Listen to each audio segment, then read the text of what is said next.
तो बच्चों कैसे हो आप लोग? बच्चों आज आपका साइंस का पेपर था। मैंने सेट 1 का आंसर आपको बता दिया, ये हमारा सेट 2 का आंसर होने वाला है। तो बच्चों सेट 1 में मैंने 1 मार्क और 2 मार्क के सारे आंसर आपको बता दिए थे। तो 2 मार्क के बच्चों इसमें आंसर मैं आपको नहीं बताऊंगा, सिर्फ 1 मार्क के आंसर आपको बता दूंगा कि जिससे आपके 20 में से मार्क चल जाए पता। क्योंकि 2 मार्क का सेट 1 के जैसा ही सेट 2 भी आपका है, तब उस वीडियो को देख लेना। अभी हम एक मार्क्स के क्वेश्चन को सारे आंसर को देख लेते हैं बच्चों। पहले का आंसर आपका हो जाएगा सी 40 सेंटीमीटर। वहीं हम अगर दूसरे का आंसर देखें बच्चों तो हमारा ए हो जाएगा क्या बच्चों 100:25, ये आपका आंसर हो जाएगा।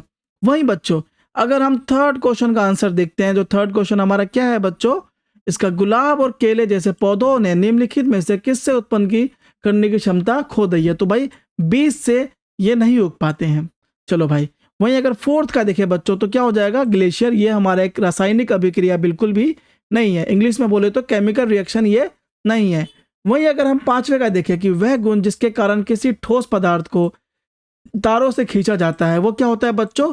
डक्टिलिटी, जिसको हम कहते हैं तन्यता। हिंदी में तन्यता कहते हैं, इंग्लिश में डक्टिलिटी कहते हैं। वहीं अगर हम छठे का आंसर देखें तो आपका हो जाएगा बच्चों क्या? Calcium chloride. वहीं अगर हम 7 का देखें तो आपका क्या होगा? ब्यूटाइन। जिस बच्चों ने ये आंसर लिखे हैं भाई उनके सबके ठीक हो जाएंगे। अगर आप इंग्लिश में देखो तो भाई ये हमारा सी हो जाएगा। वहीं अगर ये देखें फोर्थ का तो मेल्टिंग ग्लेशियर्स, इसका डक्टिलिटी हो जाएगा, इसका कैल्शियम क्लोराइड हो जाएगा, इसका ब्यूटाइन हो जाएगा। इस तरीके से बच्चों आपके ये आंसर होंगे। वहीं अगर हम 8 क्वेश्चन का आंसर देखें बच्चों तो बच्चों 8 क्वेश्चन का आंसर आपका होगा नर और मादा दोनों युग्मक। ठीक है भाई। 9th का आपका आंसर देखेंगे हम तो आपका क्या होगा बच्चों? नाइट्रोजन। वहीं अगर हम 10th का आंसर देखें तो भाई ये लसिका वाला ये ठीक होगा और डी ऑप्शन भी आपका ठीक होगा। तो जो बी में बोला गया है बी और डी ये दोनों ही आपका सही हो जाएगा। वहीं अगर 11वें का आंसर देखें कि किसी आहार श्रृंखला में निम्नलिखित में से किस एक विभिन्न पोषी स्तरों में जैव आवर्धन होता जाता है, वो डीडीटी होता है। चलो भाई इंग्लिश में देखें तो both male and female germ shells आपका 8th का हो जाएगा। वहीं अगर 9th का देखो तो आपका नाइट्रोजन हो जाएगा। 10th में बी और डी आपका सही होता है तो आपका बी ऑप्शन बिल्कुल करेक्ट हो जाएगा। वहीं 11th का देखें तो इसका आंसर होगा आपका डीडीटी। चलो भाई 12th में अगर देखें हम 12th क्वेश्चन पे आ चुके हैं। यहाँ पे आपका क्या होगा? पाद प्लवक, प्राणी प्लवक और छोटी मछली बड़ी मछली। वहीं बच्चों अगर 13वें का हम आंसर देखेंगे तो ये आपका क्या होगा? कांच का स्लैब।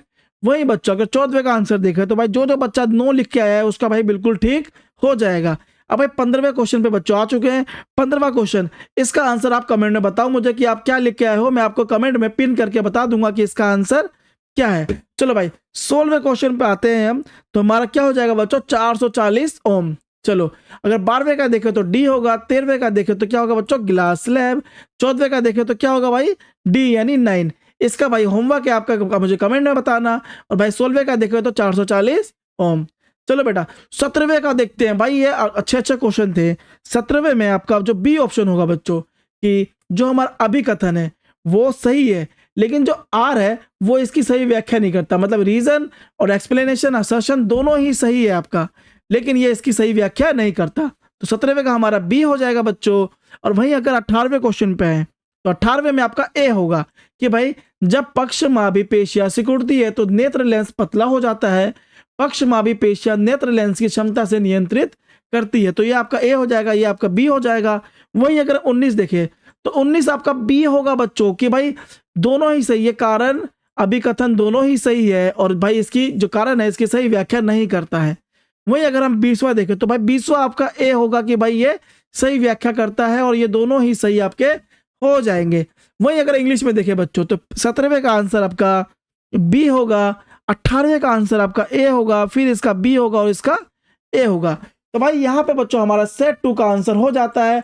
मुझे आप जरूर बताना है कि आपके 20 में से बच्चों कितने नंबर बनते हैं। इससे पहले मैंने आपको 21, 22 से लेकर 26 क्वेश्चन तक आंसर बता दिए हैं।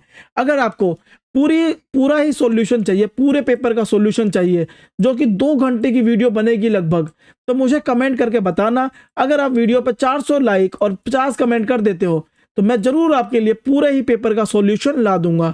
तो बच्चों यहां से हमारा सेट 2 कंप्लीट हो जाता है। इससे पहले मैंने सेट 1 का आंसर आपको बता दिया है, तो भाई जरूर देखना उस वीडियो को। अब हम देखेंगे सेट 3 का आंसर इस पेपर के बाद।